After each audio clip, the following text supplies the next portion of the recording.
Welcome to Your Health is Your Wealth. My name is Arga Duenas, and I am your host for today. I'm also the owner of Back to Nature Health and Wellness Center, located at 115 Ridgely Avenue here in Annapolis. We have served the Baltimore, D.C., Virginia, Eastern Shore area for over 30 years. March is Women's History Month, and I am truly honored and humbled to have as my very special guest today my friend and alderwoman, Cynthia Carter, who actually made history in Annapolis in 1997 as the first African American woman to serve on the Annapolis City Council. She ran against all odds, but she's here today to share her story, her struggles, her accomplishments, and her contributions to this wonderful city of Annapolis. Thank you, Alderman Carter, for truly being my very special guest today. Thank you for having me. You know, Alderwoman, we can say Alderwoman now. Yes. Thanks to Alderwoman Hoyle. That's right. I have always held you very dear to my heart. I really, I'm so amazed at your determination and your persistence and your courage and your belief in God, that we all have many gifts and talents and that each one of us can make a difference. Before we talk about your rise to political prominence and your service on the city council, because you've done some amazing things here in Annapolis as a native Annapolitan. Yes. As you know, that there's not too many of us left here anymore. That's true. The demographics are truly changing, and we are truly concerned. Yes. But let's go back in time, if you will, and talk about that little girl who lived here in the city of Annapolis. What was life like for you? Well, not knowing any different, because my parents, they were just phenomenal. My dad was, of course, in the service for a few years. But we lived in College Creek Terrace. My dad received a letter from the Federal Housing that he was chosen to be the first residence there at College Creek Terrace. Wow. And our actual address was 42 College Creek Terrace. Wow. And that was actually public housing. Yes, it because was. my grandmother and my great-grandmother and family members lived there. Yes. It was a wonderful community. That started back in 1940. Wow. I think at the time was 6 months old. The paper, the Evening Capital ran the article, and I went to the archives at the Academy and found that article. I knew it, but I just wanted to get the print, and I found it, and of course was able to circulate it and prove that this really happened. Wow. So they did the story with my mom and dad, and we grew up there. Lived there for about 10 years, and we moved on in different places. You know, growing up in. Graduated from Walter H. Bates High School, class of '57, and that was my brother and I at the time. So, it was quite an experience. We conformed because we didn't know anything different. Okay. We were limited, which we did not know until we saw that the limitation curtains were raising, and then we started moving out and said, "Oh, venturing out, this is good. We can do this, we can do that." So. We were always trying to improve. But did you find back in the day, because I also grew up in Annapolis, I'm a native Annapolitan, and my grandparents owned a little humble home, modest home on West Washington Street, where the county, the garage is right now. Right, you know, right. when urban renewal came in, it actually really displaced a whole community. But there was a lot of love and unity in the community at that time. Absolutely. Now tell us about your experiences in the community when the community started to be desegregated. Oh, yeah. Okay. Yeah, we had, well, it was a lot of togetherness. Like I said, we didn't know any different. That was a way of life. We had this wonderful playground in the terrace, and other kids used to come over to play over there. But we had some parents that would participate in caring for the children. Right. And I always remember this lady, Maggie Balls. Maggie Balls was the babysitter in the community. And the place was built like a horseshoe at the top of College Creek Terrace. And when the parents would go out at night, Maggie would babysit everybody on that side of the terrace. And she would sit out there in the yard, her and whoever her friends were, and she would listen to every one of the bedroom windows. Wow. They were like, if you made noise or if you got to fighting Right. with your little siblings and things, she would correct you right from there. Maggie was a little teeny woman, not more than about 5'1", 5'2", Wow. maybe weighed 115 pounds. But when Maggie spoke, everybody listened and they obeyed her. So she said, don't let me come up there, or don't let me come in there. And we would quiet down and go to sleep. Right. She babysitted 3 or 4 different households right from the window in the backyard. Wow. At the terrace. So it was really a neighborhood. It was. We took care, parents took care of one another. We didn't have to lock the doors. No There keys. hardly no crime, right? no Back in crime. I just have so much fond memories. But as we moved on, you moved on. Am I right? Absolutely. So you have had multiple employments. Multiple and numerous employments Yes. right here in the city, and I can see as a result of reading your bio and your resume that you were on a path, that God had already put you on a path, because you always seemed to have a heart for people. You always saw the bigger picture, that there was a much bigger picture, and that you could make a difference in the community. So let's go back again. Let's go back again, and let's talk about your first job. What was your first job like? Well, I worked at Crownsville Hospital. Most of us started most out of up us- there. I did as first well. year when I came out of high school, and then I moved to New York, and I did same thing, nursing. Went into the hospitals and things for the year or so I was there. But when I came back home, I went to the Evening Capitol. Right, I did see that. That was in '59. Okay, and what did you do at the Capitol? I was a typesetter. Once again, one of the first women of color. There were 3 of us. Yes. The only 3 that had ever done that. Okay. It was my aunt and one of her classmates and myself. I don't know if I call it names or not, Right. but they were there. And they were there first because they were in the same class. And when I came back, they hired me. And that was during the hot metal time. That was before computers. And as the computers came in and took over the hot metal process, I was always curious. I didn't know that I was a curious person. I thought it was a natural thing. Right, right. And I wanted to know how they made this thing work. Right. So I started to programming. I would write programs for ads that they were doing, and when they printed out, it just pasted on the paper and just going about the business. It would fit right in. And we called it, I called myself then a compositor, because I could, from the scratch, when the information came in for the newspaper or for the ads, I could process it to the finish. Okay. I even learned to do a little hot metaling, which went out the door. But Were it was these really neat. non-traditional type jobs? Oh, yes. Yeah. You didn't see us in there. Right, Yeah, right, so right. I was unable to join in the union here Okay. because of my race. Uh-huh. I had to go to Baltimore Wow. to And- join in the union. Gender too, or just race? Race. Wow. It was race. Wow. As a matter of fact, the chairman at the place at the time, I thought we were great friends. It was a white man, and when I went to sign up, I did my 3 or 4 years as an apprentice, and I wanted to join. And he turned coat on me and said, "No, Wow. nope, not here." And so I left there and went to Washington to the Star. I actually went to Baltimore Sun too. Right, I remember that. Yeah. Okay. And then I went over to the Star, and I stayed there for a number of years. But that's where I got my union card. Okay. And that was really a big thing because my income increased. I could work at will because I had 3 children and I Right. wanted to be home and participate in Right. their activities.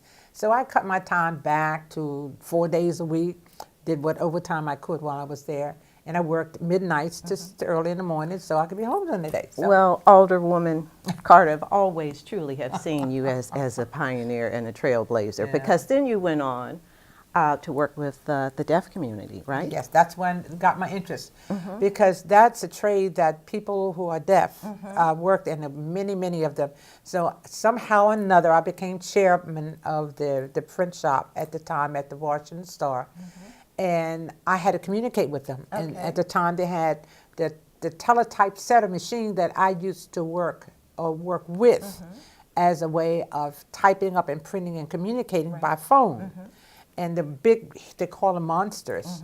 So it was made to do that. And I learned a little sign language, and I found it very interesting. And from that point on in the 70s until after I left, about 79, 78, 79, I left there.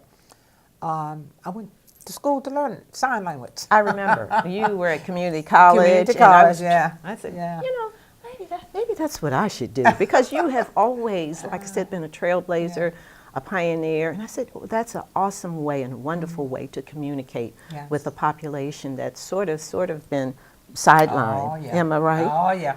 And so now you also made a difference. You did some things with the community in terms of the Yeah. telephone communication, Yeah, well, the relays. I spoke with, talked with my instructor, Dr. Louis Amard at the time, and he and his wife both were interpreters. He was a psychiatry teacher, instructor, and she was real estate.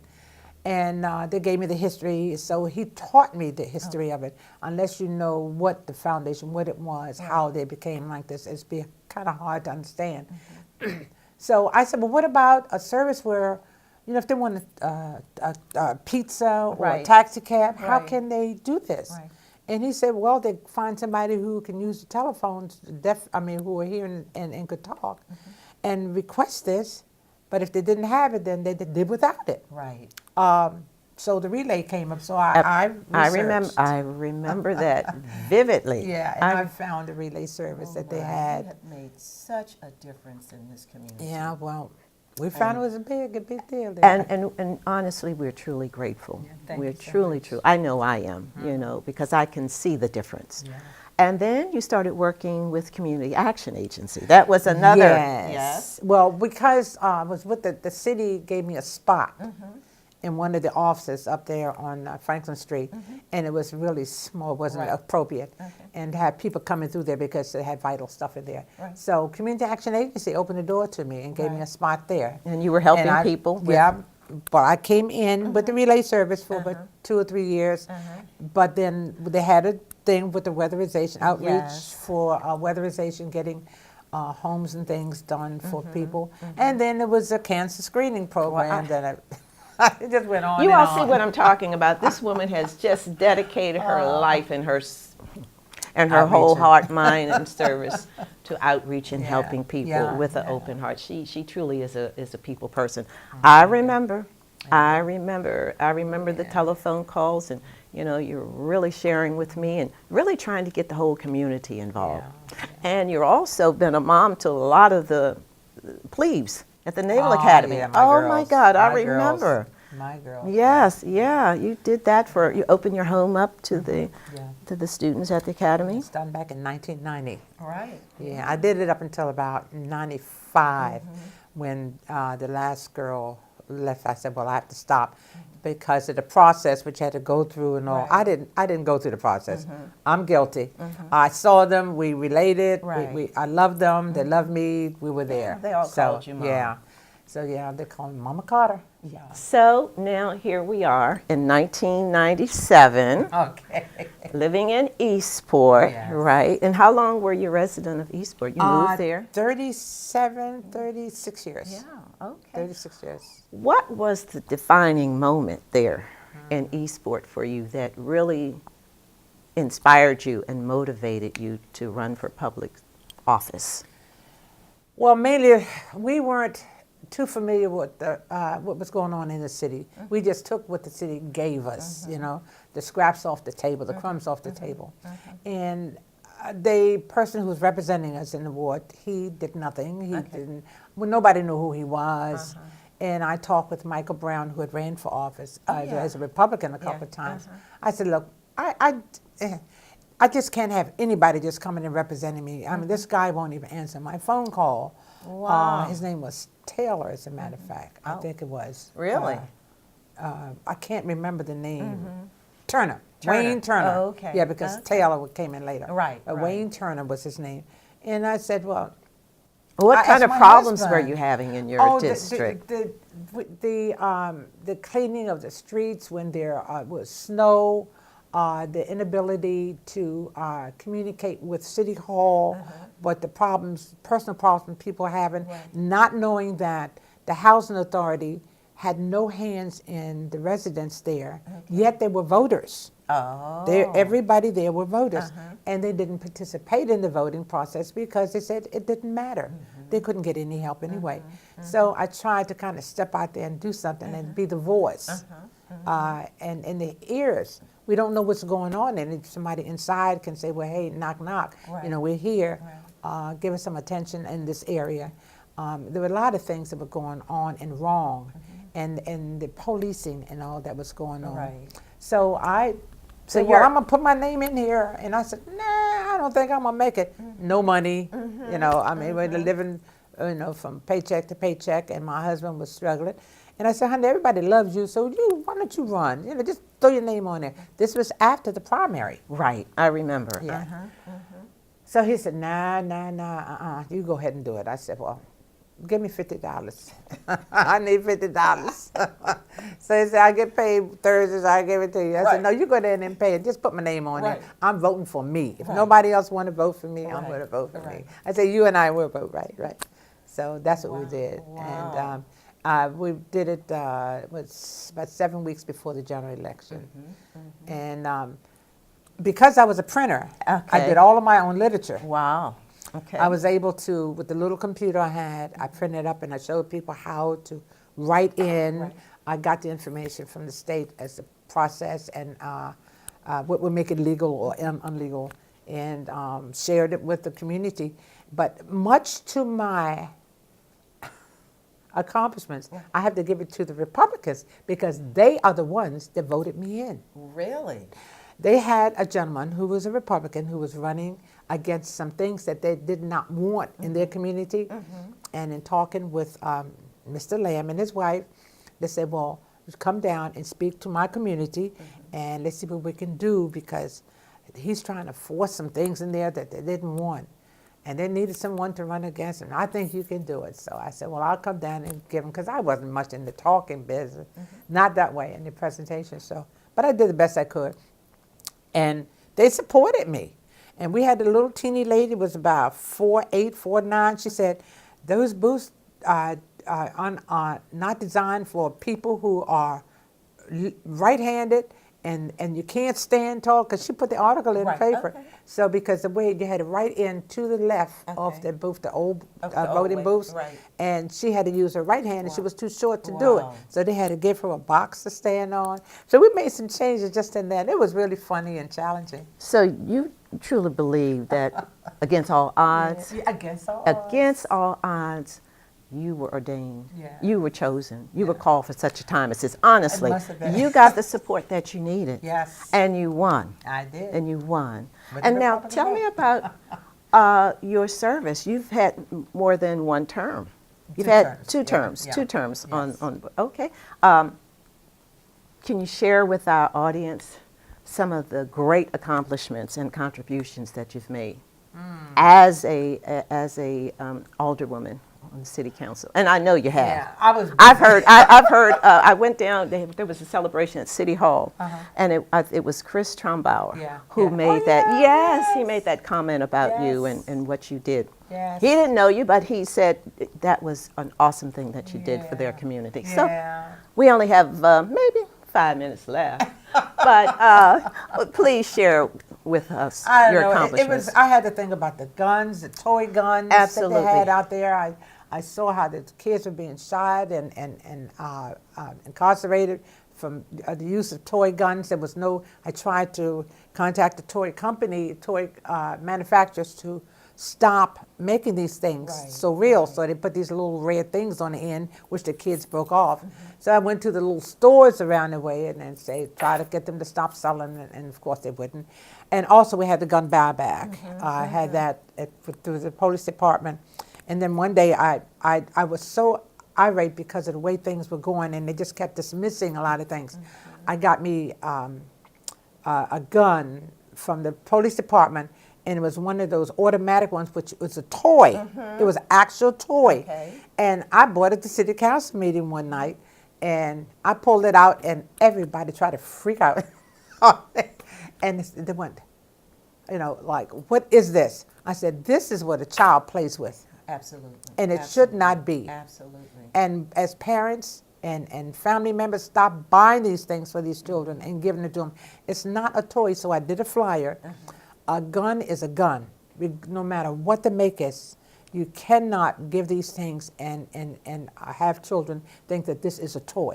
You know, Alderman Carter, I remember when you were doing it, you were really trying to raise the conversation, the awareness, and the narrative about gun control Yes. years ago. Yes. And now, as a result are. of, the, no gun control, Not at all. with the rifles, because Sure. I was in the military. Assault Yeah, rifles. and in the Yeah, military, yes. I had to learn to disassemble and assemble a rifle, 16, not the 15.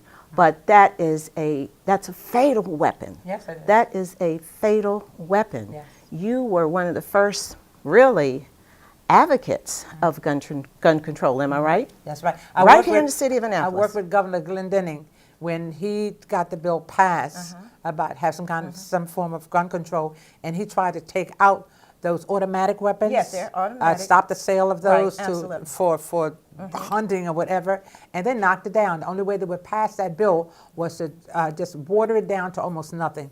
But he did try, so I tried to work with him, give whatever incentives I could Right, to help this right, bill to right, pass. right. But the awareness of it, just we as a people have got to be aware of the Well, damage. we have a new generation Yes, of young millennials, people. yes. 850,000 showed up at that march, and Hallelujah. those two young ladies, Yes. they call them children, but they're Yes. old souls in a Yes, little they body. are. They're very articulate. They are the voices of the Yes. people now, and I think they will be the ones Praise God. who will make America great again. Honestly, I just feel it in my got heart, chills all over when you talk about heart that and now. soul when I heard those two young ladies, Dr. King's Yes. granddaughter and that Naomi Wadler. Yes. Am I right? Yes. And Awesome. so we support that because Absolutely. I also believe that when Hollywood and the powers to be began to halt the production of and the glorification of violent movies, Yes. maybe we'll see a change too. And There are the some toys. Hollywood elites out there that's against gun control, but it's the programming from childhood, from the guns, the toy guns. Here we go. It's all a part of being programmed. Exactly. Early on Early on. about guns and glorifying Yes. gun violence. I had, Go ahead. excuse me, but I had asked my son, who is a hunter and a fisher, Right. very outdoorsy, and he has 2 children, and he had a little boy at the time, and he was like about 4 or 5 years old. But I had asked him, I said, do not teach him to hunt, okay? Don't teach him to hunt and fish right now. Teach him to respect human nature, lives, life itself. Yeah, and enjoy to see how precious it is. And so what he would do, he would take his son out and show him different things in the woods, survival plans That's right. and about the trees and different things. They would have these educations. So he said he went out with him one day and he picked up an acorn. He said, he looked at his son, he said, son, this is an acorn. And his son looked at the acorn and looked at his father and looked back and said, no, Dad, that's a nut. Well, he's now 16 years Yes, old. yes. And I think about this all the time. It's what he learned. Yes. Okay, that nut, because they eat lots of things that he's allergic to nuts. Right. Okay. So he knew that was a nut. Right. But he said, not a walnut. No, Right. wait a minute. Not a walnut. Was another nut. I mean, acorn. An acorn, It's yes. not acorn. Right. It's a nut. Yes, That's it what it is. was. Yeah. Well, I tell you, I was so impressed with the work that you've done here Thank you. Thank you. and all of the people that you have helped. That we just thank and praise God for you, Alderwoman. I would be remiss if I didn't ask you a question about affordable housing here. It's outrageous. Yes. The rents now are like mortgage Yes. payments, Yes. $1,700, $1,800 for just a 1-bedroom. And the homes that they're building here, Alderman Carter, $400,000 and $500,000 homes. Yes. Townhomes. Yeah. Nothing affordable. We need affordable housing here in Annapolis. Yes. Back in the early 2000, we implemented a bill for multiple price dwelling units that has been started up in the Rockville area, some back in the 70s, Okay. 80s. And we wanted to piggyback on that. Right. And when Barbara Samuel Isaacs was in office in the Okay. county, we tried to get that bill to move as well as in Annapolis, Right. because the Annapolis said, well, we're going to piggyback on the county and let them do it and Right. cover the whole county, Right. which it didn't pass there. But the city was able to get that bill passed in about 2003. Okay. Multiple price, but they are not enforcing it. It's not being enforced. We're not held accountable, and they're still building these houses, and people can't get into them. And everybody's got to move out of town Yes. or go into public housing. Well, the demographics are changing here. Yes. We have BRAC, the base realignment. So I know that there are a lot of people moving to Annapolis. Annapolis truly is a hot spot. Yeah. But the demographics are changing so much, it's really forcing even the native Annapolitans out, you know, or Gone. people who just can't afford to live here anymore. Absolutely. So, I mean, what Decent are housing. what are the lawmakers? What are they doing about that? How can they enforce that bill? Well, we Enforce have the new ones. developers. Exactly. Yeah. And that's what we have to do. We have to get on the councilmen, those who make these laws and these rules, and get them enforced. They can put it black and white on the paper, but that's where they stay on the paper. So who do we contact? City, The county? City and county, because the county is still building all these units. Yes. Oh my goodness, there's so many, but we still can't afford them. No, we I can't. had to move out of town myself. Oh yeah, Yeah, absolutely. Yeah, but it, you know, it's impossible for them to bring in the people or bring in the type of housing that they need for the people who are here in the grassroots. They're flushing us out, and I don't know what's going to come. And so now your 2 terms are up. What is your life like now? In very few comments. And what would be a final thought for us today? Well, I got into, and I'll make it very short, bingo, because of my mom who loves bingo. And I observed all the people that come, and it's usually everybody's just, this is my day. Right, right. Well, I got on the bingo board with the county. Oh, praise God. Because there were not any of us, people of color or Okay. women. Okay. So somehow I worked it out and I got on the board. I said, now they have to start giving back to the community. Right. They get thousands, millions of dollars Okay. from this, and they don't put anything back. And I've been 5 years, I think, on it now, and they still haven't done it. But we have a meeting coming up this week. Right. And we Okay. have another woman on there, and they only had one meeting a month, and we're going to make a difference. Well, the struggle continues, Always. and you haven't given up yet. No. Yeah. Thank you so much. And thank God you. bless you, and thank you so much for all that you have done for us in this community. Thank May you, God and you continue too. to bless you Yes. and keep you. And God bless you for the health and wellness education that you give us. Thank you. Thank you so And much. thank you for watching Your Health is Your Wealth. Remember, in this very present moment, we do have the power to take charge of our life and of our health and make it a fantastic day today. God bless.